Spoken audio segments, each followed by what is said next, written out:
ఈరోజు ఏమంటా ఉన్నారు? ఎన్నికలు అయిపోయిన 9 నెలల తర్వాత ఈరోజు ఏమంటా ఉన్నారు? సంపద సృష్టించడం ఎట్టనో నా చెవులో చెప్తే నేను తెలుసుకుంటాను అంటున్నాను. వాస్తవాలు. ఇదే మాటలు ఎన్నికలకు ముందు నేను చెప్పా. చంద్రబాబు నాయుడు నమ్మడం అంటే చంద్రముఖిని నిద్ర లేపడమే అని. ఇదే మాటలు నేను ఎన్నికలప్పుడు చెప్పిన.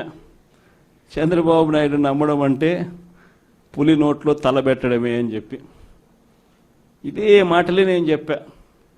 మేనిఫెస్టో ప్రజెంటేషన్ చేసేటప్పుడు ఇక్కడ ఇలా నిల్చుని ఇలా మేనిఫెస్టోని ఇలా చూపించా. మన మేనిఫెస్టోని ఇలా చూపిస్తూ వాళ్ళు చెప్పిన మేనిఫెస్టో హామీలను కూడా ఇలానే చూపిస్తూ చెప్పా. సాధ్యమయ్యేటి కాదయ్యా చంద్రబాబు నాయుడు చెప్పేటివి. రాష్ట్రానికి సంబంధించిన బడ్జెట్ ఇది, మనం చేస్తూ ఉన్న బటన్లు నొక్కే కార్యక్రమం ఇది, దీనికే ఇంత డబ్బు ఖర్చు అవుతుంది. మరి చంద్రబాబు నాయుడు ఏమో 1,72,000 కోట్లు సంవత్సరానికి అయ్యే ప్రతిపాదనలు ఆయన చెప్తా ఉన్నాడు. సూపర్ 6లు మోసము, సూపర్ 7లు మోసము అని చెప్పి చెబుతూ మనమేం చేయగలుగుతాము అన్నది కూడా ప్రజలకు అర్థమయ్యేట్టుగా కూడా మేనిఫెస్టో సందర్భంగా కూడా చెప్పడం జరిగింది. విజయవాడ లాంటి కార్పొరేషన్లో కూడా 49 స్థానాలు మనం అప్పట్లో గెలిస్తే తెలుగుదేశం పార్టీ కూటమి వీళ్ళకు వచ్చిన స్థానాలు 14, కమ్యూనిస్టులకు వచ్చింది 1. ఈ 49 స్థానాలకు మనం గెలిస్తే 64కు గాను వాళ్ళకు కేవలం 14 స్థానాలు ఉన్నప్పటికీ ఎన్నికలు అయిపోయిన తర్వాత రోజు నుంచి రకరకాల భయాలు, రకరకాల ప్రలోభాలు అదే పనిగా పెడుతూ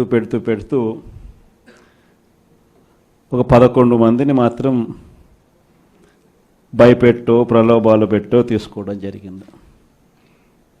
అయినప్పటికీ 38 మంది నిఠారుగా నిలబడ్డారు అని చెప్పడానికి గర్వపడతాను.